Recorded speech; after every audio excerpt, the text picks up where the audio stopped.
జై శ్రీరామ్. నా పేరు ద్వారంపూడి శ్రీరామ మురళీకృష్ణ శ్రీనివాసరెడ్డి. శ్రీ కోదండ రామచంద్రమూర్తి వారి దేవస్థానం, గొల్లల మామిడాడ, అనపత్తి నియోజకవర్గం అండి. ఇక్కడ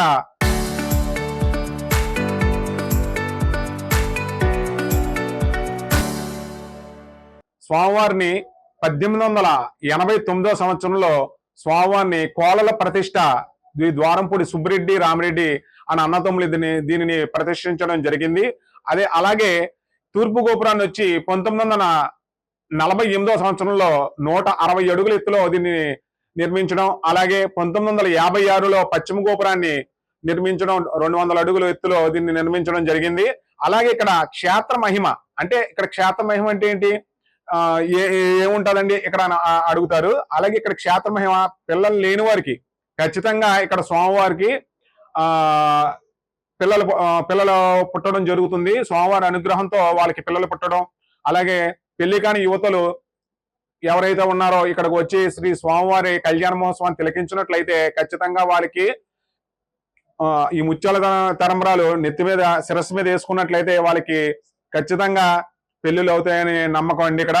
అలాగే వీళ్ళకి పెళ్లిళ్ళు అయిన తర్వాత పిల్లలు పుడతారు. అలాగే ఆ పిల్లల్ని వచ్చి స్వామివారికి ఇక్కడ ఇచ్చి కొనుక్కుంటారండి ఇక్కడ విశిష్టతలో, ఈ క్షేత్ర మహిళలో.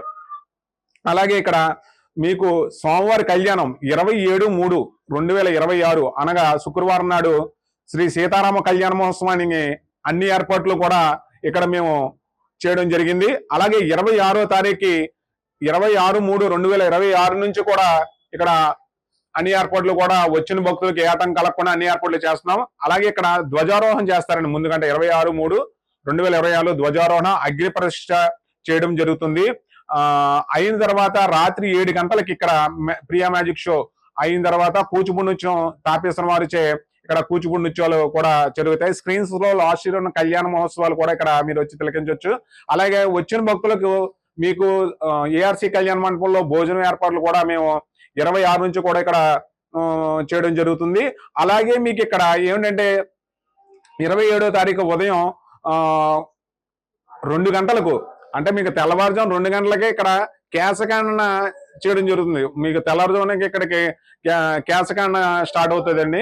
2 గంటలకు అక్కడ కేశకాండం చేసుకున్న తర్వాత 3 గంటలకు ఇక్కడ దర్శన ఏర్పాట్లు కూడా ఇక్కడ దర్శనాలు, స్వామివారి దర్శనాలు ఉంటాయండి. దర్శనం అయిన తర్వాత మీకు భోజనం ఏర్పాట్లు 9:30 గంటలకి ఇక్కడ భోజనం 9:30 గంటలకల్లా మీకు అక్కడ భోజనం ఏర్పాట్లు జరుగుతాయండి.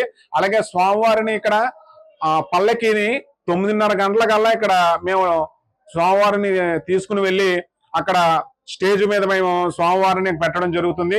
అలాగే ఇక్కడ మాకు కలెక్టర్ గారు వస్తారండి. కలెక్టర్ గారు, అలాగే ఎస్పీ గారు, అలాగే అనపత్తి నియోజకవర్గంలో ఉన్న మన ఎమ్మెల్యే రామకృష్ణారెడ్డి గారు దంపతులు వాళ్ళు కూడా వచ్చి స్వామివారిని దర్శించుకుంటారు. అలాగే ఇక్కడ చాలా మంది వచ్చి ఇక్కడ స్వామివారిని దర్శించుకోవడం, వాళ్ళ ముత్యాల తరంబరాలను తీసుకుని వచ్చి వాళ్ళు ఇవ్వడం జరుగుతుంది.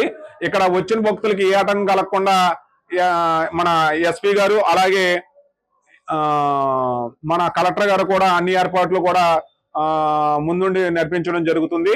అలాగే ఇక్కడ మీరు వచ్చి స్వామివారిని తిలకించి స్వామివారి అనుగ్రహం పొందాలని మరీ కోరుకుంటున్నాం. ఈ కళ్యాణ మహోత్సవాల్లో భాగంగా వచ్చిన భక్తులకు ఏ ఆటంకం కలగకుండా పోలీస్ బందోబస్తు మేము ఏర్పాటు చేశాము. అలాగే మీకు ముందు నుంచి కూడా ఇక్కడ భక్తులు ఎక్కువగా పెరగడం జరుగుతుంది. అందుకని వాళ్ళకి పిల్లలకి ఎవరికైనా పాలు ఇవ్వడం జరుగుతుంది. పాలు కూడా చిన్నపిల్లలు వచ్చిన తర్వాత వాళ్ళకి పిల్లలకు కూడా మీకు స్టాల్స్ ఉంటాయండి. అక్కడ పిల్లలకు పాలు ఇవ్వడం, అలాగే ఇక్కడ ఫ్రూట్ స్టాల్స్ కూడా పెడతారు. ఇక్కడ మీకు అవి కూడా మీకు ఫ్రీగానే అక్కడ పెడతారండి.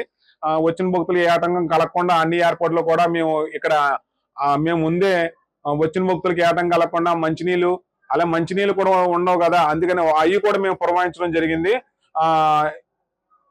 ఇసునగాళ్ళు కూడా ఇస్తున్నారు, అవి కూడా మేము చేయడం జరుగుతుంది.